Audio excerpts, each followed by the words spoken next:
¿Qué tal? Muy buenas tardes y bienvenidos. Un día más se dan cuenta de lo rápido que está pasando esta semana, y tan rápido porque creo que todos, prácticamente todos en Vigo, en el área metropolitana, probablemente en el sur de Pontevedra, estábamos esperando a que llegase este día. Es cierto que el fútbol no debe mover nuestras vidas, pero en algunos casos lo hace. Ya saben, la cita ha llegado.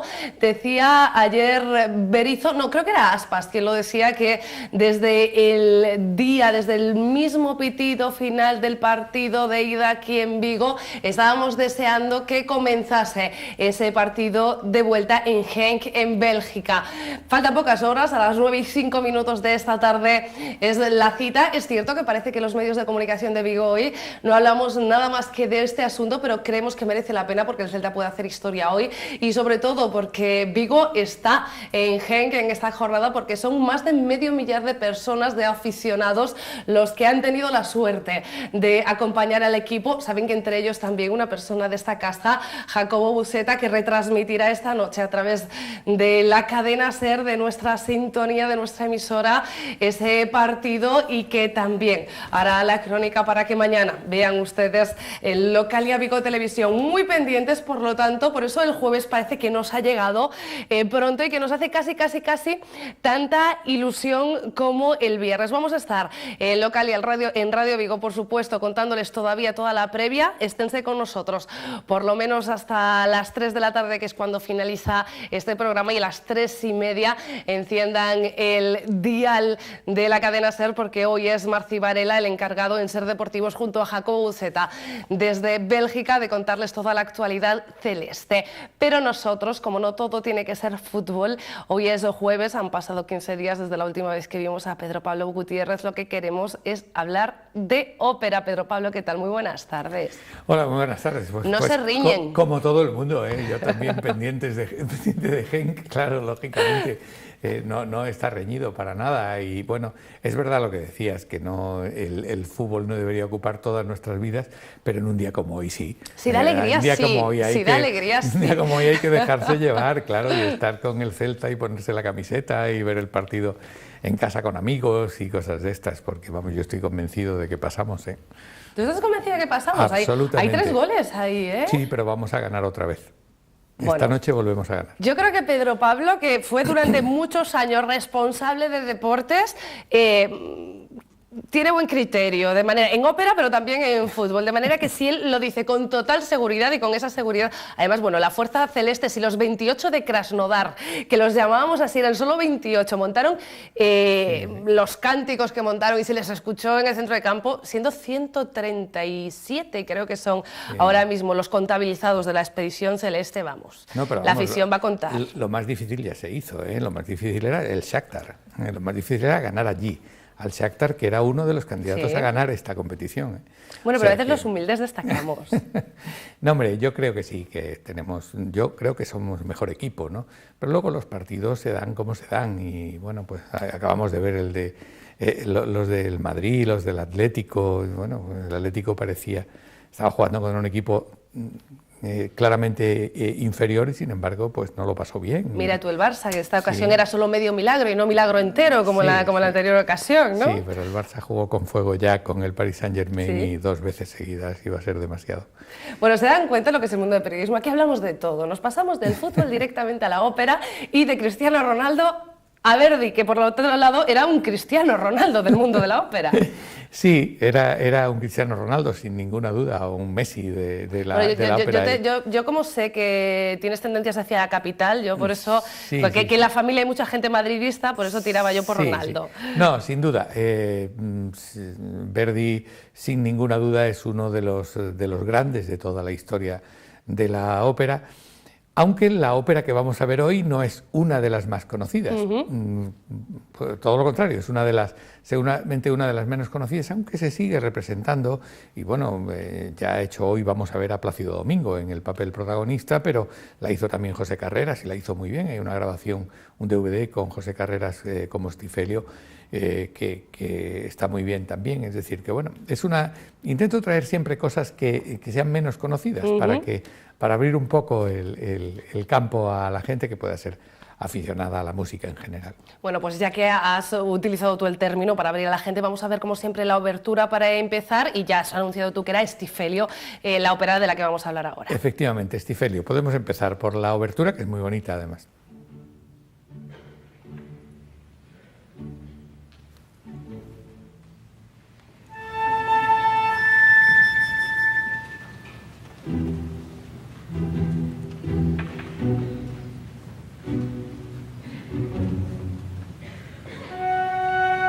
Fantástico, o sea, cuando me he dado cuenta llevábamos 7 minutos hablando de fútbol. Y ni me he dado cuenta y...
¿Dispuestos a contar el argumento?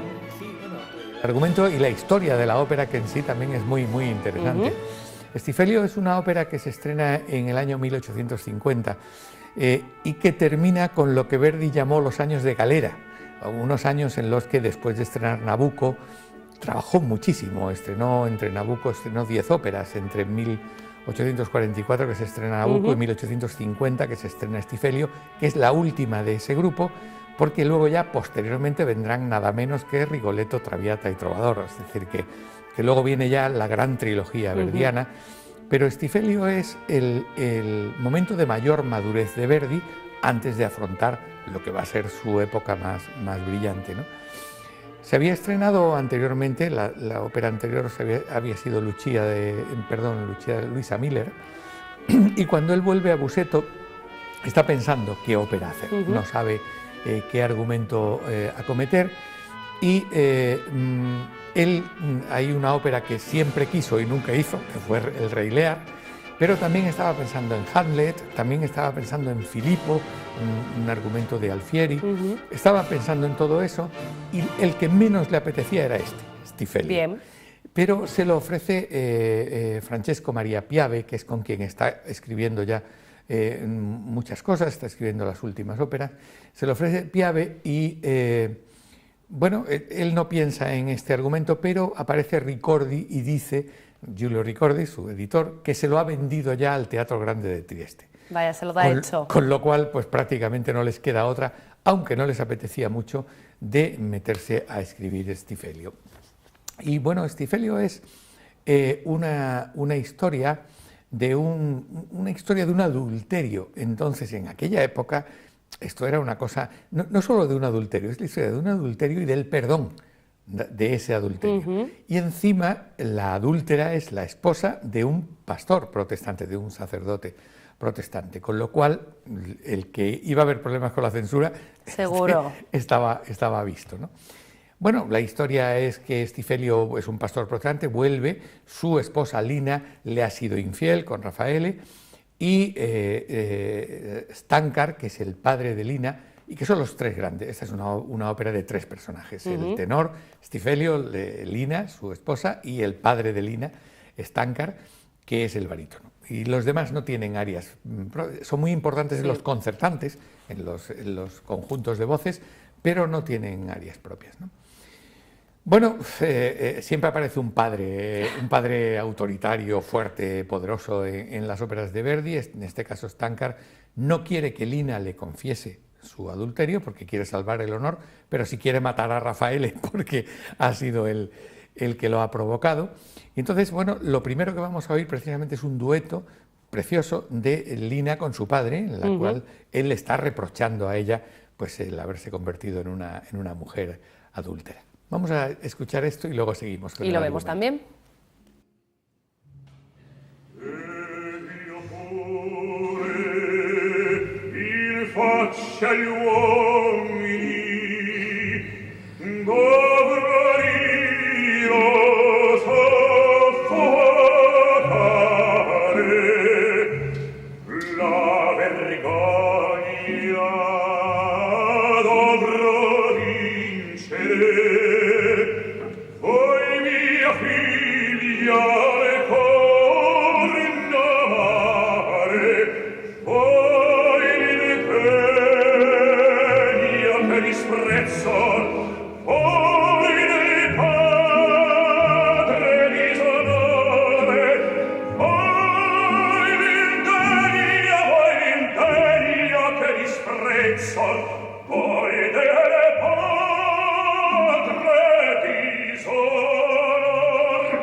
Efectivamente, el dueto es de los que hace que me esté dando penas hablar por encima de él. Sí, efectivamente. Bueno, pues aquí lo que se está produciendo es esta escena entre el padre y la hija, que le está reprochando que haya sido una adúltera. Bueno, Stifelio todavía no sabe nada, pero hay como un libro sagrado en el que alguien va a introducir un papelito diciéndole quién es la adúltera. Un chivatazo en toda regla, vaya. En toda regla, sí. Entonces, bueno, en medio de una fiesta, Stifelio abre el libro y se entera, claro, se organiza, como podéis imaginar, un enorme lío, y con eso es con lo que termina el primer acto. Ese primer acto termina con un concertante, que un concertante, como sabéis, es la intervención de todas las voces, todo el mundo, los coros y todo, y que era muy típico para terminar el primer acto, el concertante, el sexteto de Lucia de Lammermoor, que lo hemos oído aquí, etcétera, etcétera. Bueno, este se llama O qual m'invade ed agita. El que lleva la voz cantante es Plácido Domingo, pero van interviniendo todas las demás voces, y también se demuestra en ese concertante cómo ha madurado Verdi en la construcción de conjuntos vocales, ¿no?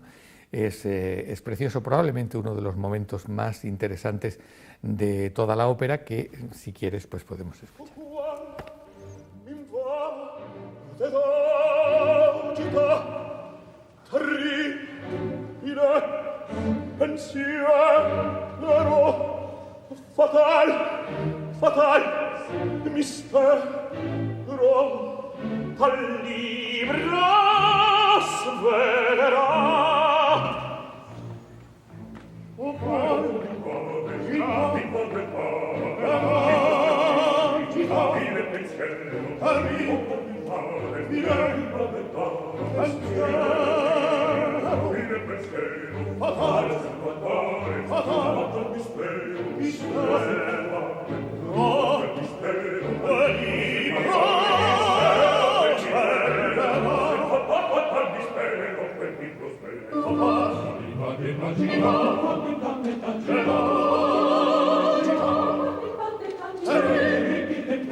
continuar con el argumento y también he de confesar que no entiendo por qué esta ópera no es de las más conocidas o de las más representadas, porque yo que no la conocía, de momento a mí, y Pedro Pablo me está viendo, me tiene embelesada mirando. Sí, pero tienes que pensar que un año después se estrena Rigoletto, un poco después Trovador y Traviata, y esas tres óperas se comen casi todo lo anterior, no solamente Stifelio. Luisa Miller es una ópera preciosa y bueno, está también un poco a la sombra de las grandes de Verdi, porque luego vendrá, después de eso vendrá Aida y vendrá Vespri Siciliani, vendrá Simón Boccanegra, es decir, lo que viene después es sí, bueno, igual también influye el que yo la esté escuchando por primera vez, ¿no? Claro, pero es una ópera bellísima, como puedes comprobar, ¿no? De hecho, habéis visto que ha cogido una cruz, ¿no? El problema que tuvieron con la censura, que fue un problema gravísimo, fue precisamente eso, o sea, lo que decían en Trieste, una sociedad católica y además mojigata y demás, es como sacerdote casado. Esto es un error de partida, es decir, no podemos hablar de esto. Pero encima, que su mujer es una adúltera, que se desarrolla dentro de la iglesia, que aparecen cruces, reclinatorios, que esto que es, y que encima, desde el púlpito, el sacerdote perdona a la adúltera, pero ¿cómo es esto, no? Bueno, el perdón cristiano siempre está bien visto, justo eso no tendría problemas. Sí, pues ese fue uno de los grandes problemas, hasta el punto de que le obligaron a cambiar 3 días antes un montón de cosas, con lo cual él decía que era una ópera castrada, decía Verdi. A pesar de todo fue un éxito, pero yo creo que fue un éxito porque ya el nombre de Verdi arrastraba, ya era un hombre muy conocido, muy adorado por mucha gente, pero la ópera fue una cosa de retales, le cortaron un montón de textos y demás, ¿no? Básicamente por su relación con la Iglesia, ¿no? Bueno, después de esto se produce una escena en el cementerio con un duelo entre el padre de Lina y Raffaele, y aparece también Stifelio para poner un poco de orden y demás, pero en el principio quien aparece es Lina en el cementerio y canta un aria realmente preciosa, que además nos suena porque unos años después en Ballo in Maschera también la protagonista va a cantar en el cementerio, en los alrededores del cementerio, un aria realmente espléndida. Es crear ese ambiente un poco trágico, nocturno, para darle salida a un aria realmente portentosa. Probablemente de entre las arias de soprano, junto con la preghiera, que es una que canta anteriormente, es la más bonita de toda la obra. Podemos oírla.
Bueno, lo bueno de eso es que ya nos desvelas el final del argumento, casi al comienzo del programa, y no estamos demasiado preocupados, pero en esta área sí que la vemos a ella preocupada y es normal. Sí, es un área del remordimiento, es un área de... Ella está arrepentida de todo lo que ha ocurrido. Por cierto, que esta soprano con una voz preciosa se llama Sharon Sweet, y bueno, pues con Plácido Domingo probablemente es de las mejores representaciones de Stifelio que yo conozco, al menos, ¿no? Bueno, lo que sucede a continuación es que Stifelio finalmente en la casa le ofrece el divorcio, le da incluso los papeles para que los firme, para que firme el divorcio, pero ella le confiesa que bueno, pues que está arrepentida y que al único hombre que ha amado ha sido a él y que no sé cuánto. Bueno, total, al final en la iglesia Stifelio desde el púlpito, como habíamos dicho, le ofrece la perdona en una de los finales más originales de los escritos por Verdi. Y bueno, pues así es como termina. Hay que decir que todos esos retales que le hicieron hacer y recortes hizo que él hiciese una revisión de Stifelio en 1854, que se estrenaría en el 57, 7 años después, que se llama Haroldo, y que cambia el escenario. Esto está situado en Alemania, mientras que el Haroldo está situado en Inglaterra, en la Edad Media, y bueno, pues incluso le añade un cuarto acto que es completamente nuevo. Sin embargo, se sigue representando más Stifelio que Haroldo. Haroldo es tal vez de las que menos se representa de Verdi. Pregunta antes de llegar al último fragmento, porque me intriga, aunque entiendo que lo que se sigue representando a día de hoy es esa ópera castrada que la definía Verdi y no el original. No, está recuperada toda. Está recuperado el original. Ya veis iglesias y veis cruces y veis sacerdotes. Bueno, no sabía hasta qué punto se había castrado en su momento. Stifelio, no se veía para nada ninguna de esas imágenes. Stifelio pasó a ser el jefe de una cofradía protestante y dejó de ser sacerdote. Vale. Así es como se representó originalmente en Trieste el 16 de noviembre de 1850.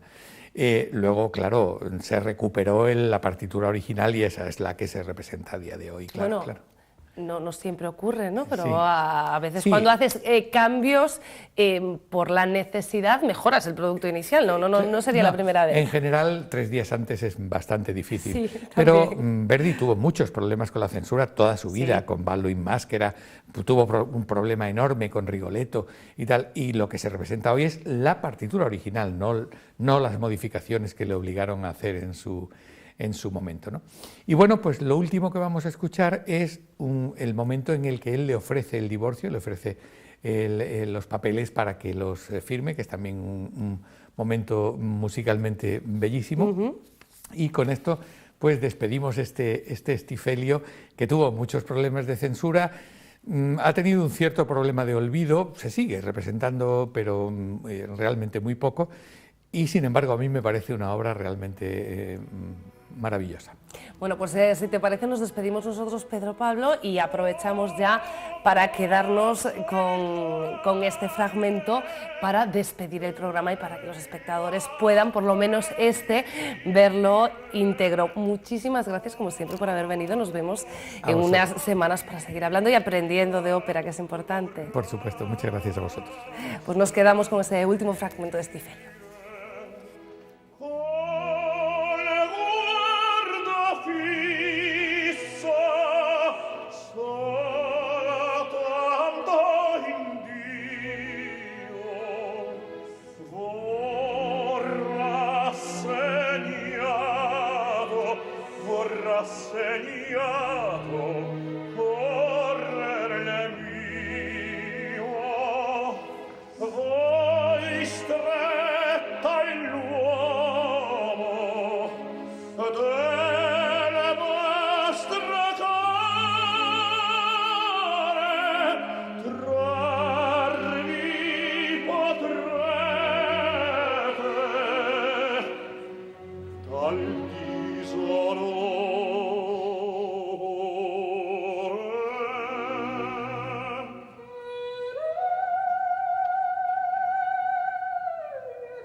Oh